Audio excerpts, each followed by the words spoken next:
Sige, pagbibigyan kita hanggang Sunday. Pag Sunday morning, meron pa pong mga games sa mga e-wallet, sir. Iko-contempt ka namin. It is not acceptable yung answer bakit kailangan ng 48 hours.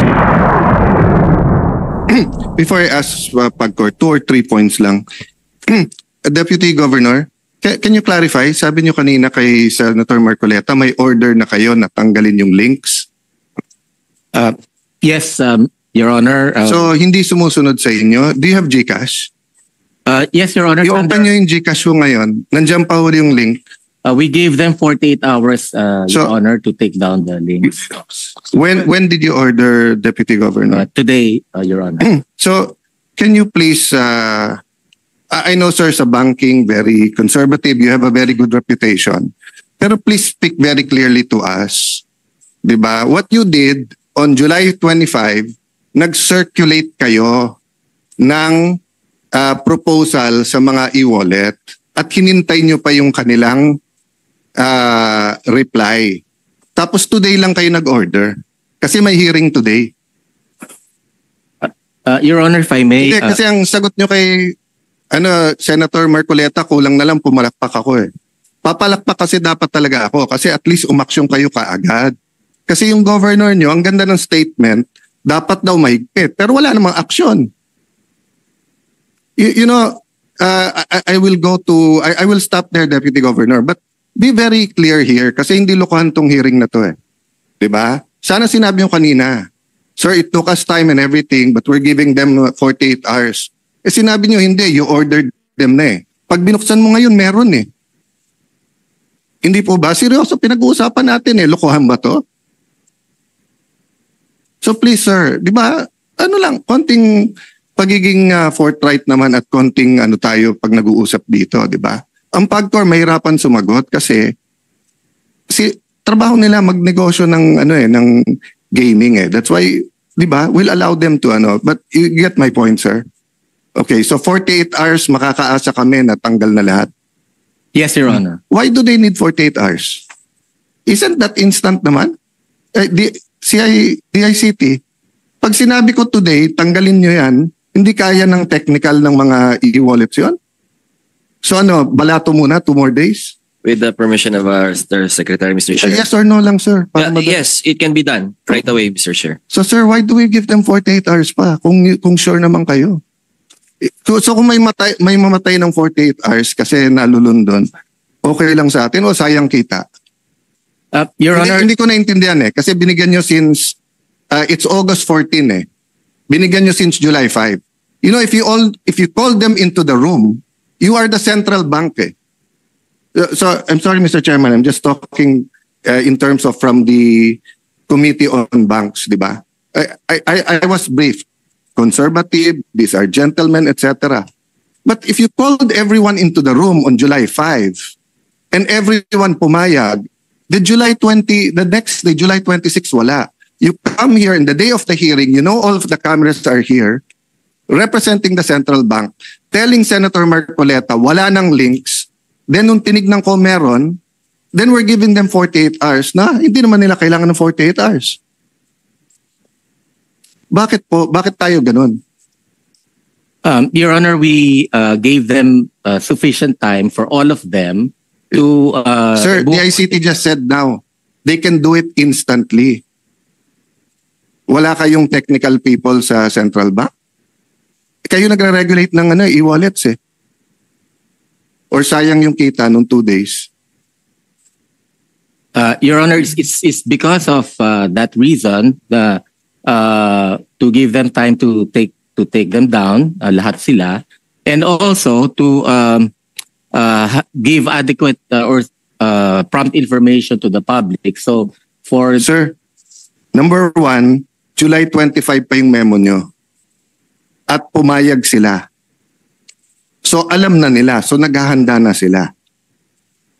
Number 2, the public, sila nga ang biktima eh. Sila ang biktima.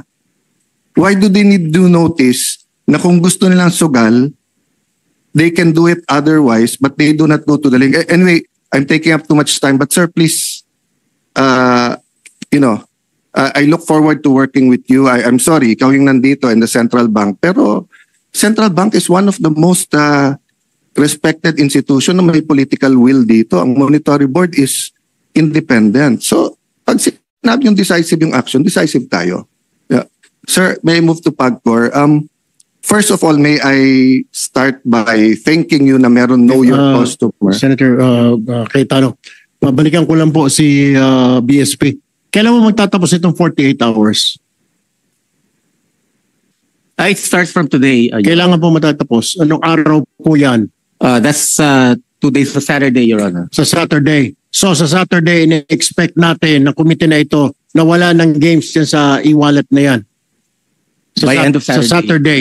Opo. Anong oras po sa Saturday? Umaga, tanghali, gabi? 48 hours po, so we give them until the end of Saturday to remove.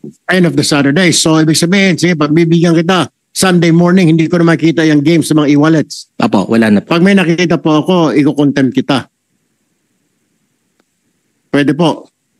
Para malinaw po tayo. Hindi yung, sabi nga ni Senator Cayetano, wag mo ninyo biro-biruin na komite na ito. We have a problem. We have a crisis. Hindi po ito basta-basta. We are facing crisis, Mr. BSP, sir.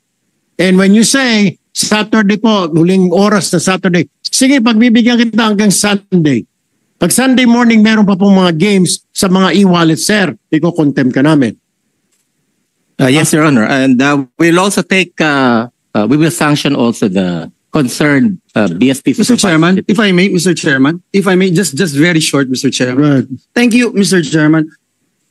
I would respectfully object, Mr. Chairman, to that statements made by Central Bank in saying that they need time 48 hours to take it down, while we heard from ASEC Paraiso a while ago that they can do it right away.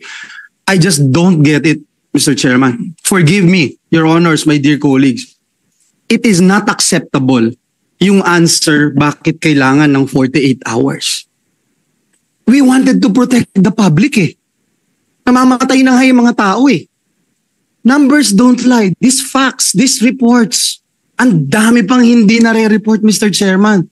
Kausap ko lang yung isang governor sa isang probinsya dito sa Pilipinas. Sabi niya, halos araw-araw may nagpapakamatay dito, pare. Bakit di natin ma-stop? Again, Mr. Chairman, I'm really sorry. It is not acceptable yung binibigay na sagot kung bakit hindi natin may sara ngayon kung kaya naman. Ngayon, if there's another answer, Mr. Chairman, that would convince this representation na bigyan pa rin ng 24 hours, sige ho, I will agree. But right now, the answers being given to us, Mr. Chairman, hindi ho acceptable. Sorry. Thank you. Thank you, Senator Villanueva. Yes. Sandali lang po, Mr. Chairman. We'd like to clarify the statement of the BSP representative because very important po yan. Is your statement is within 48 hours, you will ban the apps on the e-wallets or you will ban e-wallets to be utilized by these gambling operators? That's the two different things, ha? Kasi yung apps, tanggal lang yan. Ibig sabihin, walang advertising. Pag bunda mo sa GCash, sa PayMaya, hindi na lalabas yun. Pero iba yan sa pinagbabawal nyo ng paggamit ng e-wallets sa pagbayad nitong gaming na ito. Let's clarify that. If you're saying the latter, which is to ban, then I am with you, I support you, and I congratulate you if you can do that within 48 hours. So let us clarify, Mr. Chairman, ano ba talaga? Yung pagtanggal lang ng advertising apps sa e-wallets or pagtanggal talaga ng e-wallets sa paggamit sa pagpusta nito mga games na ito? Mr. Chair, Go ahead. dito kay BSP, kay Governor, what's your name, sir? Mamerto Tangonan, Your Honor. Ba't kinakailangan pa ng isang araw na palugit? 48, ba't kinakailangan pa ng 48 hours? Eh sabi nga na dito, isang pindot lang yan, tapos nawala na yung apps na yan. Ba't kinakailangan palugit? Para marami pang pwedeng tumaya? Para meron pang mga kukuha ng porsyento sa mga taya na yun? Mr. Chair, Sir, I'm asking may I interject? Sir, excuse me. I want him to answer my question. Senator Rafi, finish first. I want him to answer my question, Senator. Pakisagot lang po yung tanong ko. Ba't kinakailangan ng 48 hours na pwede naman gawin agad-agad. Tulad nga sinabi ni Senator Villanueva and Senator Migs, nagtataka lang kami. At si Erwin nga nagsabi, pag hindi mo makagawa yan in 48 hours, iko-contempt ka. Pakipaliwanag.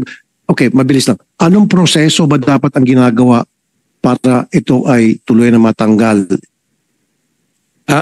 So, Mr. Yung pinag-usapan Your Honor, we provided 48 hours because one, as I've mentioned earlier, we want to give time to the BSP supervised institutions to take down those in-app links and icons to the online gambling sites.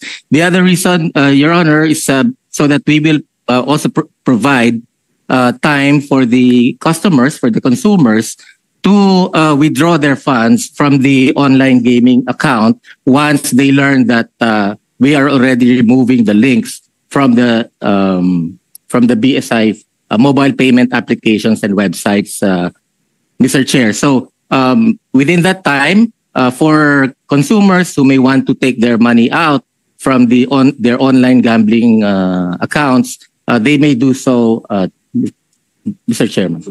Fine, Mr. Chairman, just to clarify. So what the gentleman from the BSP is saying is bawal na gamitin ang e-wallets for online gambling. We need a categorical statement from you. Bawal or tinatanggal mo lang yung app or bawal na? We're removing the in-app links po from the Not the use. websites. Not the use. Because what happens now if they want to go into a scatter or whatever game and it says there how to pay using PayMaya, GCash, nandun ba yun? So are you telling us you're just taking out the app but you're not taking out the use, being able to use that app, wallet to pay the account? Yan ang importante, sir, Mr. Chairman. Mahalaga yun, palaman ng taong bayan. So what is your answer before I will just ask my colleagues? This is very important. Are we going to ban now the e-wallets from being utilized for online gambling payments? Mr. Chair, before he answers, because I'd like to put this in the proper perspective, this representation was the one who this morning made the suggestion, considering that the PAGCOR and the ICT has yet to do some struggling on how to regulate the online games operators. Ang sabi ko nga, maybe BSP should issue a suspension order to all wallet platforms like PayMaya, GCash, etc., to suspend their links to all online gambling operations. Yun po yun eh. Hindi ko alam na bakit sila po yung parang nagigisa ngayon samantalang they're only I think they have only a very limited participation. Sir, are you a game developer? Are you an enabler? Are you a promoter? Di ba ang pinag-uusapan natin dito, Mr. Chair, mga online game gambling operators? Senator Marcoleta, let's just clarify this. Kasi sila yung nagbigay ng pahintulot o lisensya sa mga e-wallets. Pero kasama po ba sa paglilisensya ninyo na pumasok sila sa sugalan, BSP Governor, sir? Did you allow them? I mean, meron po ba kayong go signal to include online gambling sa e-wallets? Did you do that? Kasi alam ko po, e-wallet para padala ng pera, di po ba? Bakit po pumayag kayo? I mean, this has been going on for several years now. Mr. Chair, we allowed them to send funds or to remit funds to legal and Ngayon po, bilisan na po natin. Pinayagan nyo ba sila na maglagay ng gambling? Pinayagan po ninyo? Yes or no, sir? Yes or no? Did you? Yeah. Did you or did you not? Para malinaw po tayo, may katanungan po Senator Marcoleta. At magtatanong pa po Senator Cayetano, di pa po kami tapos sa PAGCOR. Just answer yes or no. Pinayagan nyo ba? Sandali po, hindi pa nasasagot muna yung tanong ko eh. Ay, kayo muna magot sa tanong ko. Kayo po ba ay game developer? Kayo enabler, promoter, and marketer ng online games? Kasi hindi po. Mr. Chair, parang sila ngayon ang nagigisa eh. That's why I'd like to point out, ano po ba yung limited participation ninyo eh? Kasi ang PAGCOR po ang merong regulatory powers dito eh. Bakit hindi sila yung mauna na mag-regulate? Bakit po yung GCash ang dinidiin natin? Parang nakikita ko, we're all barking on the wrong tree. I just made a suggestion this morning but I did not expect na sila yung gigisahin natin. Hindi po sila yung operator eh.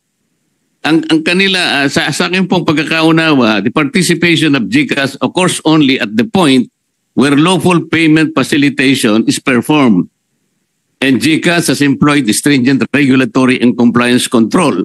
So, bakit sila yung receiving end? Dito lang naman ang punto. Let us be very reasonable here. Don't be harsh on anybody. Yung PAGCOR ang uunahin natin dito. Sila yung nag-breakdown ng regulation. If they cannot regulate their own accredited and approved online game operators, at sinasabi nila ngayon dito, Mr. Chair, ang problema yung pong mga illegal. Bakit hindi po nyo puntahan ng mga platforms, Mr. PAGCOR? Eh, ang mga platforms, kabisado naman natin kung sino-sino sila. Ito yung Google Pay. Ito yung Amazon, ito yung Facebook, ito yung Twitter. Can you not go to them in the first place with the help of DICT? Doon kayo magsimula. That's the first layer. And then go back to your legal or illegal. Tingnan nyo kung meron silang KYC measures to protect the public. Why are we frying the e-wallet? Wala po akong nakikitang participation nila sa e-gambling or whatever. Yes, but they are the conduit to But online for gambling. the record, I was the one who suggested. Hindi po pwedeng magtaya yung mga bata kung wala yun. Kaya nga po, ang sinasabi ko, i-suspend nila. Tapos na yun. Pag sinuspend nila lahat, yung link, so wala na pong magbabayad. At the very least, merong provisional tayong nagawa ngayon. May provisional measure that we have done. But let us not naman fry people. Let me answer. Mr. Chair. Bakit nag-isa? Yeah. Senator Let me, Cayetano with and your Senator permission, dahil Tiveros. ako po yung medyo minitulo. First and foremost, tama po, Senator Marcoleta, ikaw nag-suggest. Ang kasalanan ko, I take all of your suggestions seriously. Na-offend lang po ako na sinagot kasi na wala na yan, wala nang links. Samantalang nung inon ko yung phone ng aking staff, meron pa rin link. And because nga, I found it lack of political will na July 5, kinonsulta pa rather than then. Secondly, sir, the thing is, I have received information, complaints from very, very reliable, in fact, players to, that yung ibang e-wallets, hindi ko sasabihin kung sino, later on, kasi imbitahin naman ni Chairman Tulfo, sinabi niya kanina, that pati sa illegal, ginagamit yung e-wallets at kulang ang ginagawa nila. Ang PAGCOR does not regulate the e-wallets. It is central bank. Having said that, it is a bigger problem. So anyway, we'll leave it there and we will go now to PAGCOR. So with that, pasensya ka na, Senator Marcoleta, we're not passing the blame to central bank, but we're sharing the blame with I share the blame with all of you. Dapat talaga nung pinasa yung PAGCOR law, tinanggal kasi dito sa Senate yung yung internet. Nakaban yun talaga nung 2007 law. Diba? Kaya hindi ko masisi si Chairman Al kasi wala sa batas ngayon na bawal ang internet. Nilalagay namin ni Joel Villanueva yun sa pero tinanggal dito sa Senate. Anyway, Mr. Chairman, if I may just very quickly, and I share the sentiments of my dear colleague Senator Alan Cayetano. In fact, every time we talk about PAGCOR's charter, Section 10 of PD 1869, yung PAGCOR charter as amended gives PAGCOR authority to operate and license gambling casinos, gambling clubs, and other similar recreation or amusement places, gaming pools. Wala dito yung online di ba? Hindi natin yan. But I will go to that. Tayo sa House, nilagay natin yon. I remember sa BICAM, natanggal dito sa Senate. But at that time, hindi pa naman natin alam yung apps, hindi pa natin alam yung Paymaya, GCash. I remember that, Senator Cayetano. And just to put on record, Mr. Chairman, just like Senator Marcoleta, I share the same thing. I have nothing against e-wallets, etc.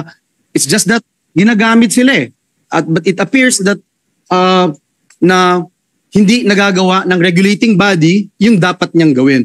Kanina, uminit din yung ulo ko dahil hindi ko po alam. And I'd like to put this on record because I didn't know these mechanisms, no? Yung for example, naglagay na pala ng pera yung mga kababayan natin. Hindi ko alam yun eh. So ngayon ko lang ho narinig. Have I heard it kanina? Kaya may 48 hours. Hindi ako sasamaan loob eh. Now that you mentioned it, para maprotektahan na yung mga naglagay at makalabas sila, then I understand and I will share now the position of the chair. Yes. Senator bigyan sila, Risa's bill time pa. So actually, just put that on record, Mr. Chair. Thank you. Senator Risa's bill actually includes the ban. So tama yung tanong po ni Senator Migs na, sir, when will the central bank decide whether on your own, under the law, you can do that now